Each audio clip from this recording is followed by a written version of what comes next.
우리 말씀 보겠습니다. 요한복음 1장 14절에서 18절 말씀입니다. 우리 다 함께 한 목소리로 봉독하겠습니다. 말씀이 육신이 되어 우리 가운데 거하심에 우리가 그의 영광을 보니 아버지의 독생자의 영광이요 은혜와 진리가 충만하더라. 요한이 그에 대하여 증언하여 외쳐 이르되 내가 전에 말하기를 내 뒤에 오시는 이가 나보다 앞선 것은 나보다 먼저 계심이라 한 것이 이 사람을 가리킴이라 하니라. 우리가 다 그의 충만한 데서 받으니 은혜 위에 은혜로라. 율법은 모세로 말미암아 주어진 것이요 은혜와 진리는 예수 그리스도로 말미암아 온 것이라. 본래 하나님을 본 사람이 없으되 아버지의 품속에 있는 독생하신 하나님이 나타내셨느니라. 아멘. 봉독한 말씀 가지고 은혜 위에 은혜로라, 이런 제목으로 말씀 전하겠습니다. 목사는 언제 은혜를 많이 생각하게 될까요? 아마도 매주일 하는 설교와 관련되어서가 아닌가 싶습니다. 목회하면서 느끼는 게 뭐냐면 준비를 많이 했다고 해서 꼭 은혜가 있는 것은 아니라는 거죠. 준비를 많이 하면 목사도 사람인지라 기대를 하게 됩니다. 야, 오늘은 홈런 치겠지, 은혜를 끼치게 되겠지. 근데 별로 그렇지 못하면 실망을 하게 되죠. 그러면 대충 설교 준비해도 되느냐? 그런 말이 아니라 하나님의 은혜가 꼭 사람 목사의 준비로 오는 것은 아니라는 말입니다. 목사가 성도의 믿음 성장을 위해서 하나님의 종으로서 수고하고 애써야 되겠지만은 성도의 믿음 성장이 하나님께 달린 것인 만큼 은혜 또한 사람 목사가 주는 것이 아니라 하나님이 주시는 거라는 말입니다. 그래서 그런 작은 실패를 통해서 하나님은 은혜를 주시는 주체가 누구인지 목사에게 깨닫게 하시는 것 같습니다. 목사는 이런 면에서 은혜를 많이 생각하게 되는 것 같습니다. 그러면 성도들이 느끼는 은혜는 어떤 것일까? 성도들은 삶의 현장에서 모든 어려움을 맞닥뜨려야 됩니다. 삶의 그런 생존 경쟁에서 살아남아야 됩니다. 따라서 삶의 현실에서 자신이 괴로워하고 힘들어하고 바라는 그 어떤 것들이 해결되거나 이루어지거나 열매가 생겼을 때 그때 하나님의 은혜를 더 많이 느끼고 생각하게 되는 것 같습니다. 성도가 목사에게 은혜 받았습니다 하는 이 말은 사실 은혜를 목사가 준다는 말이 아니듯이 성도가 하나님의 은혜라고 느끼는 그 무엇 또한 하나님이 주시고자 하시는 은혜의 본질이 아닐 수도 있습니다. 오늘 여러분들은 이 주어진 말씀을 통해서 은혜가 무엇인지 바로 알아야 됩니다. 내 자신이 하나님 앞에 은혜를 받은 자인지, 은혜를 깨달은 자인지, 그리고 은혜 위에 은혜라는 말씀의 뜻이 나에게 어떻게 적용되어지는지를 생각해보는 그런 시간이 될 수 있기를 바랍니다. 오늘 14절에 말씀이 육신이 되어 우리 가운데 거하심에 우리가 그 영광을 보니 아버지의 독생자의 영광이요 은혜와 진리가 충만하더라. 이 한 구절이 많은 것을 품고 있습니다. 은혜는 말씀에서 오는 거죠. 그런데 이 말씀은 모세를 통해서 주신 것인데 이 말씀이 육신을 입고 오신 분이 누구냐? 예수 그리스도시다. 그 말씀이 육신이 돼서 우리 가운데 오신 이 사건이 곧 우리에게는 은혜가 된다. 이것을 말씀하고 있습니다. 에베소서 2장 5절을 보면 이렇게 말씀합니다. 허물로 죽은 우리를 그리스도와 함께 살리셨고 너희가 은혜로 구원 얻은 것이다. 구원은 은혜로 말미암아 얻은 것이라고 말씀합니다. 우리가 예수 그리스도를 믿음으로 말미암아 구원을 얻은 것이 곧 은혜다. 우리가 구원을 너무 값싸고 보잘것없는 것으로 인식할 때가 있지만 에베소서 2장 8절을 보면 너희가 그 은혜를 인하여 믿음으로 말미암아 구원을 얻었나니 이것이 너희에게서 난 것이 아니요 하나님의 선물이라. 구원의 은혜는 절대로 값싸지 않습니다. 하나님이 가장 큰 희생, 비싼 값을 치르고 주신 최고의 선물입니다. 선물 받은 자는 노력으로 얻은 것인 마냥 자기 자랑과 의를 내세울 수가 없습니다. 하나님은 인간으로 자랑치 못하게 하시려고 구원을 우리에게 선물로 주셨습니다. 신앙생활은 하나님과 나와 관계, 예수 그리스도와 나와 관계를 분명하게 깨닫고 사는 것입니다. 은혜라는 것도 예수 그리스도께서 나를 위해서 죽으시고 나를 위해서 이 땅에 오시고 예수 그리스도께서 자기 존재 전부를 포기하심으로 나를 죄 가운데 구원하셨다는 사실을 깨닫는 것이 바로 은혜의 핵심이고 본질임을 알아야 됩니다. 이것을 못 깨달으면 평생 은혜가 우리 애들 잘 되게 해주셔서 감사합니다. 나를 진급하게 해주셔서 감사합니다. 내 사업에 복을 주셔서 감사합니다. 하나님이 내 질병을 치료해 주셔서 감사합니다. 이 땅에 속한 것들만 은혜로 착각하게 됩니다. 이런 것들은 본질적으로 보면 육에 속한 부수적인 은혜입니다. 삶을 영위하려면 꼭 필요한 것들이지만 거기에 집중하다 보면 본말이 전도될 수 있습니다. 핵심과 부수적인 것이 거꾸로 돼가지고 하나님께서 우리에게 덤으로 주신 은혜가 은혜의 전부인 마냥 착각하고 집착하는 경우가 생기게 됩니다. 오스카 와일드라는 작가가 우화적인 단편을 썼습니다. 거기에 이런 이야기가 있습니다. 성경에 보면 예수님께서 병자를 고칩니다. 안진뱅이, 절름발이, 창녀, 소경 다 치유해 주신 그 기적적인 사건들이 있습니다. 예수님께서 길을 가다가 한 술 주정뱅이를 만나게 됐습니다. 술 주정뱅이를 예수님이 알아보시고 너 왜 이렇게 살고 있니? 내가 너를 구원해 주지 않았느냐? 그러니까 이 술 주정뱅이가 예수님께 신세 타령을 합니다. 제가 과거에 절름발이었을 때는 그래도 구걸이라도 하고 살았는데 사지 멀쩡해지니까 나를 도와주는 사람이 한 사람도 없습니다. 내가 다리가 나아서 걸어 다녔지만 나에게는 변변한 직업도 없고 내가 하고자 하는 일도 제대로 하지 못하니까 나는 너무 낙담이 되고 실망이 돼서 이렇게 술 먹고 이렇게 알코올 중독자가 되었습니다 하면서 예수님을 원망하더랍니다. 두 번째 예수님이 한 창녀를 만났습니다. 창녀를 만나서 예수님께서 내가 너를 불행한 그 자리에 있는 너를 구원해서 그렇게 다 용서해 주지 않았느냐? 그런데 왜 너는 다시 불행한 자리로 다시 가서 이렇게 있느냐? 그러니까 창녀가 이렇게 얘기합니다. 예수님이 나를 구원해 주셨지만 내가 그 소굴을 빠져나와서 세상에 나와보니 내가 먹고 살 길이 막막합니다. 인간적으로 너무 외롭습니다. 그래서 내가 이곳에 다시 돌아왔습니다. 하면서 예수님을 원망하더랍니다. 예수님이 또 세 번째 불량자를 만났습니다. 이 사람은 막 다른 사람을 두들겨 패고 그렇게 있는 거예요. 그러니까 예수님이 그를 보면서 너 왜 이렇게 살아가고 있냐? 그러니까 이 불량자가 예수님이 내 눈 뜨게 해주니까 내가 눈을 뜨고 보니까 이 세상에 너무 안이 꼽고 더러운 것들이 너무 많습니다. 내 마음이 너무 상합니다. 그래서 내가 차라리 눈 뜨지 않았던 때를 그리워하면서 이 눈 뜨고 보는 이 더러운 세상에 대해서 참지 못하고 이렇게 내가 화풀이를 하고 있습니다. 그러면서 눈 뜨게 해준 예수님의 은혜를 망각하고 원망하더랍니다. 여러분, 은혜 입은 사람이 자기에게 주신 은혜를 제대로 깨닫지 못했을 때 이런 모습으로 살게 된다. 이것을 이 이야기가 우리에게 전해주고 있습니다. 여러분, 주님이 저들을 사랑하셨고 하나님께서 저들을 사랑하셨는데 그 받은 바 은혜를 깨닫지 못하면 은혜를 망각한 삶을 살 수밖에 없는 겁니다. 오늘 16절 말씀에 우리가 다 그의 충만한 데서 받으니 은혜 위에 은혜로라. 따라서 보겠습니다. 은혜 위에 은혜로라.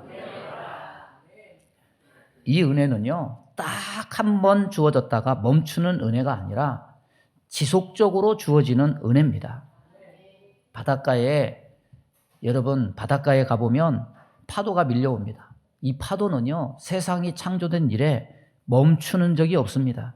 파도 하나가 밀려와서 해변을 때리면 그 뒤에 연속적으로 계속해서 이 지구가 멸망하는 그날까지 파도는 계속해서 해변으로 밀려오는 그것이 진리입니다.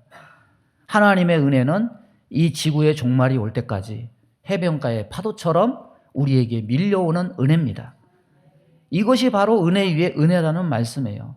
그래서 이 은혜 위에 은혜로라, 이 말씀을 통해서 우리는 은혜의 특징 3가지를 깨달을 수 있어요. 한번 따라서 보겠습니다. 반복성, 확장성, 지속성.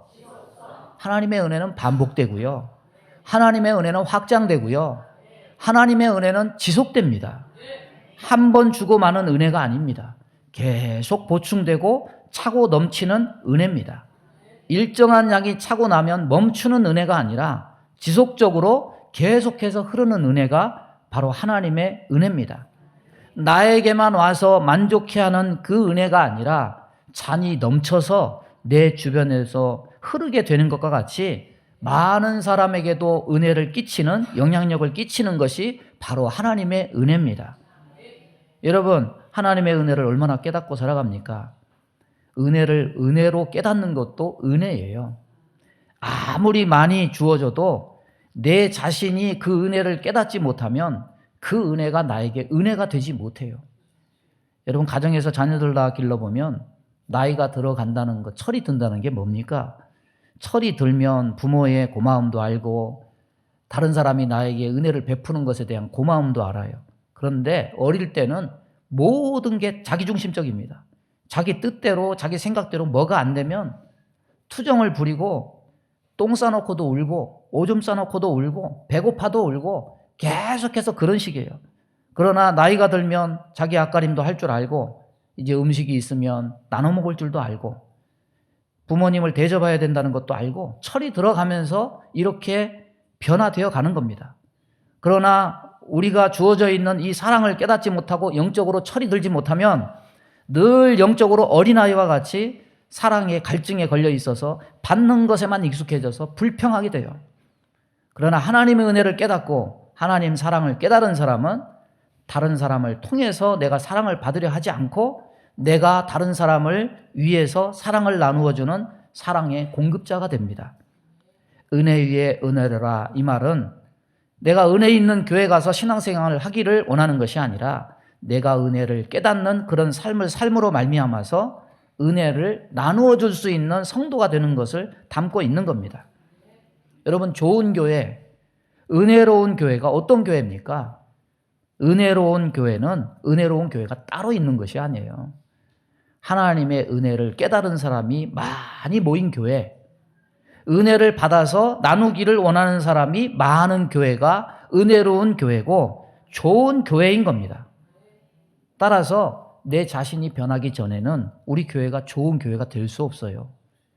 따라서 해보겠습니다. 내 자신이 변해야 우리 교회가 좋은 교회가 된다. 여러분 자신이 변하기 바랍니다. 은혜를 은혜로 아는 자가 되기를 바랍니다. 내 자신이 하나님 앞에 변화되고 내 자신이 하나님 사랑을 깨닫고 내 자신이 하나님 은혜 가운데 설 수 있을 때 우리가 바로 은혜 위에 은혜가 넘치는 사람이 되고 내가 속한 교회가 은혜로운 교회가 되는 겁니다. 여러분, 자꾸 은혜를 받으려고만 하면 안 돼요. 하나님 은혜는 이미 주어져 있어요. 저와 여러분 삶에 하나님 은혜는 이미 주어져 있어요. 주어져 있는 은혜를 깨달으면 그것도 은혜입니다. 하나님이 나에게 엄청난 은혜를 주셨는데 나에게 은혜가 주어져 있는데도 늘 불평하고 원망하고 남을 탓하는 그 습관 속에 있을 때 그 사람은 아무리 큰 하나님의 은혜가 주어져 있어도 은혜를 은혜로 깨닫지 못하게 돼요. 은혜는 그래서 하나님의 사랑을 깨닫는 데서부터 시작되는 겁니다. 아무나 하나님 사랑 깨닫는 게 아니죠. 성령께서 우리 마음을 구체적으로 적극적으로 역사하실 때 하나님의 사랑을 깨달을 수 있습니다. 하나님께서 우리를 사랑하셨다. 아주 추상적인 이야기 같죠? 하나님이 세상을 이처럼 사랑하사 세상 사람은 거기에 콧방귀 낍니다. 이렇게 생각하는 콧방귀 뀌는 사람이 얼마나 많습니까? 예? 하나님이 우리를 사랑하시기 때문에 우리가 예수를 믿어야 된다. 이렇게 말하면 당신이나 믿어라. 이렇게 이야기한 사람이 얼마나 많습니까? 그러니까 하나님 사랑 깨닫는 것, 이거는 단순히 하나의 체험, 하나의 경험이 아니고 엄청난 사건이에요. 내 인생에 있어서 가장 위대한 엄청난 사건입니다. 그래서 이 은혜 위에 은혜를 체험한 사람은 받은 은혜를 다른 사람과 나누고 이 은혜를 통해서 은혜를 더 확장시켜 나가는 그런 특징이 있습니다. 은혜 받은 사람은요, 예배드리는 자세가 변화됩니다. 은혜를 받은 사람은 그 삶의 가치관이 달라집니다. 삶의 태도가 변화됩니다. 여러분, 사도 바울을 보십시오. 얼마나 편협하고 얼마나 강팍하고 얼마나 인정이 없고 얼마나 매정했습니까? 그런데 하나님 사랑을 통해서 예수님의 십자가 부활의 은혜를 체험했을 때 인생이 180도로 바뀌었습니다. 사도 바울은 어떻게 고백합니까? 나의 나 된 것은 하나님의 은혜로라. 여러분들도 나의 나 된 것은 하나님의 은혜입니다. 이렇게 고백할 수 있습니까? 맨날 불평만 하고 원망만 하고 탓만 하고 그러면 안 되죠.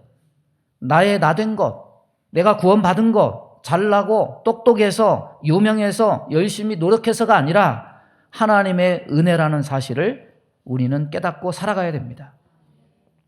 사도 바울에게 간절한 기도 제목이 있었습니다. 그 기도 제목이 뭡니까? 이방인을 향한 전도의 열정을 가지고 기도했지만 개인적으로 봤을 때는 사도 바울은 몸이 약한 사람입니다. 항상 의사 누가를 대동하고 다녀야 될 만큼 몸이 약했습니다.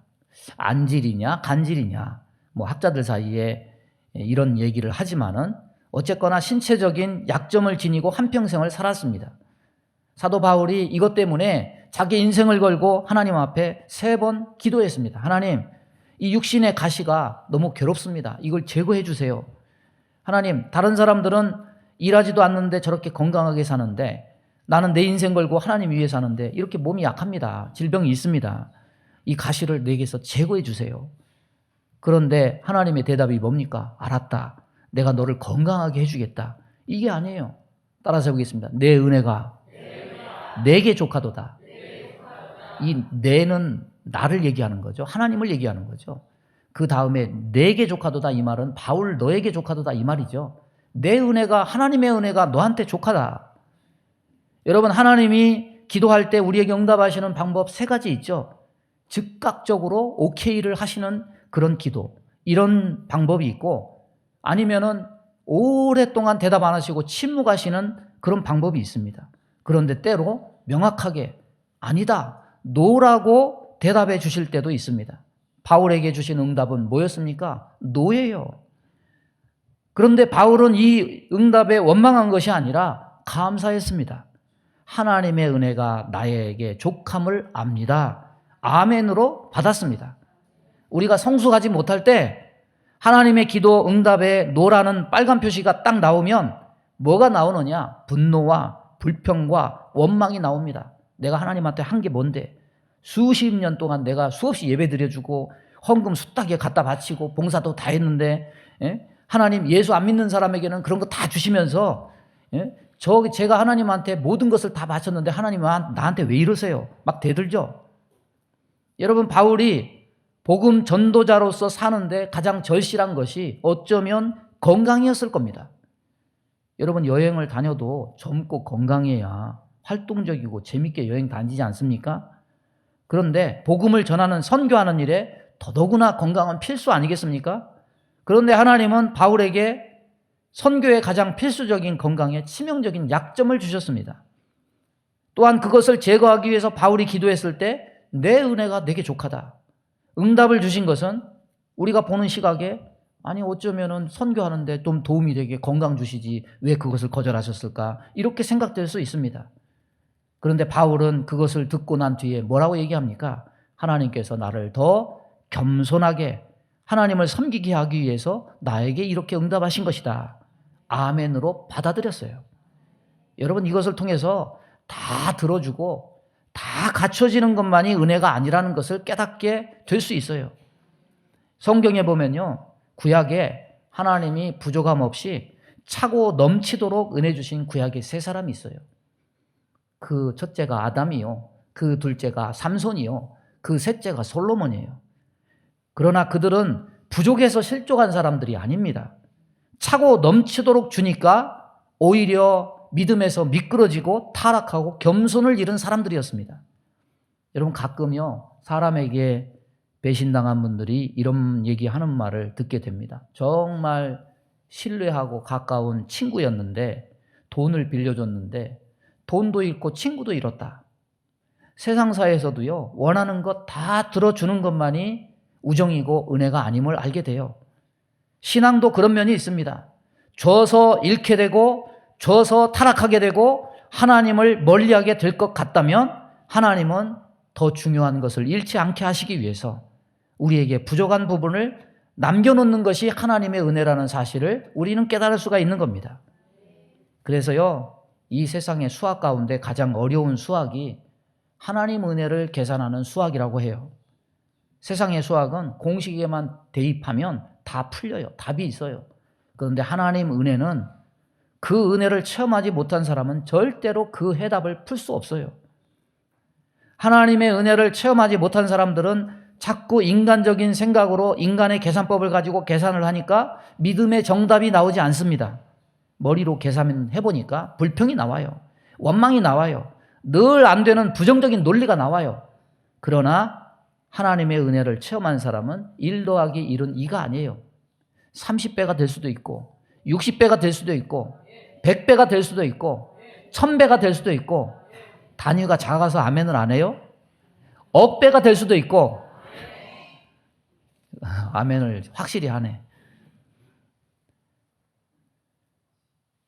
인간적인 사고로만 인간적인 머리로만 늘 삶을 하는 사람은 이 답을 계산해 낼 수 없어요.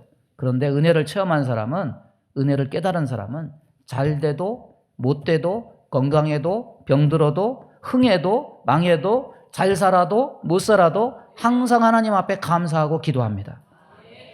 은혜를 체험한 사람은요, 하나님 은혜 더하기 환경과 상황은 나아지기 이런 계산식이 아니에요. 여러분, 사람들이 왜 열심히 일을 합니까? 여러분, 왜 직장에서 열심히 일을 해요? 사업을 왜 열심히 해요? 이익을 남기려고 하는 거 아닙니까? 개인의 경영도 계획을 하고 생각을 해서 투자하고 노력을 하죠.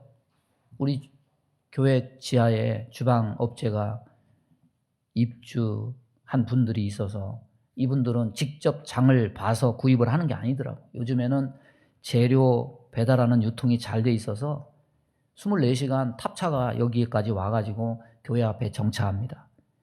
그래서 부식들을 거기 그 차에 있는 분들이 다 밑에 식당에다가 다 내려줘요. 처음에는 왜 이렇게 차가 많이 오나 그랬어요. 나중에 알고 보니까 아, 그렇구나 깨닫게 되더라고.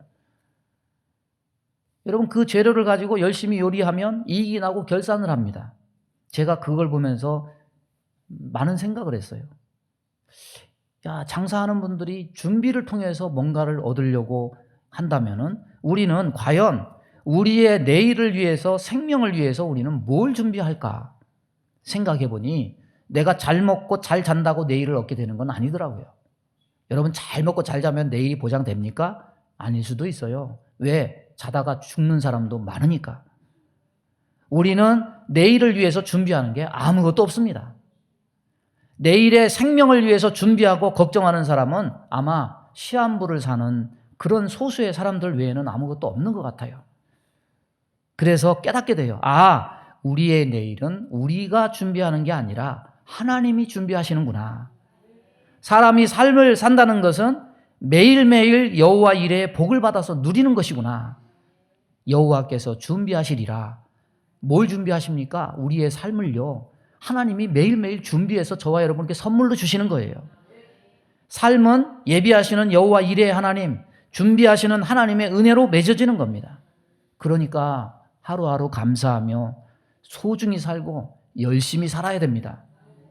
1년이 며칠입니까? 1년이 며칠이에요? 365일입니다. 그러면 100년이면요 며칠인 줄 아십니까? 36,500일이에요. 여기서 잠자는 시간 3분의 1 정도 빼면 겨우 100년 살아도 2만 일 못 사는 거예요. 100세를 살아도 겨우 2만 일 정도밖에 안 되는 짧은 인생입니다. 그 2만 일을 누가 예비해서 준비해서 살게 하는가? 하나님이 준비해서 사는 날들입니다. 삶은 여호와 이레의 증거입니다. 따라서 해보겠습니다. 내 삶은 여호와 이레의 증거다. 여러분이 준비한 게 아니에요. 하나님이 준비하신 겁니다. 그 주어지는 날들 얼마나 감사하고 찬양하고 은혜를 알고 살아갑니까? 아니면 일어나자마자 짜증내고 아이씨 또 눈 떴네. 오늘 또 하루 어떻게 살까? 막 불평이 나오고 막 원망이 나오고 막 한숨 푹푹 쉬고 여러분 어떻게 사세요? 은혜 안다면 그렇게 살면 안 돼요. 일본에 빙점을 쓴 미우라 아야코라는 사람이요. 이분은 질병도 많고 어렵게 살았어요. 그래서 조그만 구멍가게를 했습니다. 근데 하나님이 복을 주셔가지고 너무 물건이 잘 팔리는 거예요. 그래서 이제는 트럭으로 물건을 떼와가지고 팔게 됐는데 그렇게 장사가 잘 되는 가운데 하루는 뭔가 깨달음이 왔어요. 우리 집이 이렇게 장사가 잘 되면 저 길 건너 집은 텅텅 비고 장사가 안 될 텐데. 그래서 두 부부가 이런 이야기를 합니다. 우리가 내일부터는 우리 집에 손님이 오면 우리 집에는 그 물건이 없으니까 저 길 건너에 가면 그 물건이 있을 겁니다. 이렇게 이야기를 하면서 팔자. 그래서 부부가 그렇게 마음을 맞추고 자기 집에 손님이 오면 건너집에 장사 안 되는 가게를 소개하면서 그 집에 가서 그 물건 구할 수 있다고 그렇게 소개를 해서 배려를 하기 시작했어요. 그러니까 나중에 좀 시간이 지나니까 그 건너편 집도 잘 되는 거예요. 자기 집은 생계를 유지할 정도는 유지가 됐어요. 근데 그러다 보니까요, 시간이 남아요. 그래서 이 시간 남는 시간 동안 뭐 할까? 그래서 거기서 쓴 소설이 뭐냐면 빙점이라는 소설인 거예요. 그래서 이게 당선이 되고 상금을 받게 되고 이것이 계기가 돼가지고 일본의 유명한 작가가 되고 이 사람이 쓰는 책은 전부 다 베스트셀러가 되고, 예? 구멍가게 할 때보다 수십 배, 수백 배 축복과 은혜를 받아서 살게 됐어요. 은혜의 확장성을 이 사람을 통해서 보게 되는 거죠. 여러분, 신약을 사는 우리에게는 하나님 은혜가 이미 주어져 있습니다. 이것을 믿으시기 바랍니다. 하나님이 가장 큰 선물을 주셨고 가장 큰 은혜를 주셨습니다. 그분이 예수 그리스도십니다. 이분이 주시는 은혜는 반복성이 있고 지속성이 있고 확장성이 있습니다. 내가 예수 믿게 된 거 살피고 내가 하루를 사는 것만 살펴도 다 은혜고 모든 것이 다 하나님 사랑임을 깨닫게 됩니다. 그런데 그 사랑과 은혜를 깨닫지 못하는 사람은 늘 내 주변에서 불평거리를 차단해서 불평을 늘어놓고 그것을 가지고 주변 사람들을 원망하고 짜증을 부립니다. 그렇게 살면 안 됩니다. 은혜는 이미 주어졌습니다. 지금도 받고 있습니다. 삶이 곧 여호와 일의 증거입니다. 이것을 깨닫는 사람은 이 은혜를 확장시킵니다. 은혜 위에 은혜를 더하고 이것을 물같이 흘려서 많은 사람들에게 하나님의 선한 영향력을 드러내는 저와 여러분 되기를 주님의 이름으로 축원합니다. 하나님 아버지, 당신의 아들 예수 그리스도를 이 땅에 내어주어 십자가에 못 박히게 하시고 우리를 구원하시고 우리를 부활의 소망 가지게 해주셔서 감사합니다. 이것이 은혜의 본질임에도 불구하고 우리는 은혜의 본질을 잊고 다른 것이 은혜라고 말하며 때로 이것이 이루어지지 못할 때 하나님 은혜를 망각하고 원망하고 불평하고 낙심하며 살아갈 때가 너무 많습니다. 하나님 이 모든 죄를, 이 모든 허물을 용서하여 주옵소서. 그리스도의 피로 씻겨 주옵소서. 지혜와 계시의 영을 부어서 하나님 은혜가 무엇인지, 하나님 사랑이 무엇인지 깨닫게 하여 주옵소서. 갚을 수 없는 이 사랑을 감격해 하며 우리의 사는 날들 동안에 원망하고 불평하지 아니하고 선한 도구가 되어 하나님 영광을 나타내는 도구로 살아갈 수 있도록 은혜 내려 주옵소서. 우리 마음 가운데 원망, 불평, 시기, 질투, 미움, 다툼, 이간질하며 불순종, 불신앙케 하며 불안, 초조, 염려, 근심, 두려움을 주는 모든 어둠은 다 떠나갈지어다. 성령으로 우리를 다스려 주옵소서. 성령으로 우리를 깨닫게 하여 주옵소서. 돌이키게 하여 주옵시고 은혜 위에 은혜가 넘치는 삶을 통해서 내가 잘되고 내 잔이 넘침으로 다른 이들에게 이 은혜의 복음을 전할 수 있는 모든 자들 다 되게 복내려 주옵소서. 몸이 연약한 곳에 손을 얹고 기도합니다. 손을 얹는 곳마다 주의 보혈로 씻어 주옵소서. 성령의 불로 태워 주옵소서. 예수 이름으로 명하노니 모든 병만은 다 떠나갈지어다. 일으켜 주시고 새롭게 하여 주옵시고 영과 육이 새롭게 되어 회복된 은혜를 누리는 자들 다 되게 복내려 주옵소서. 예수님의 이름으로 축복하며 기도하옵나이다. 아멘.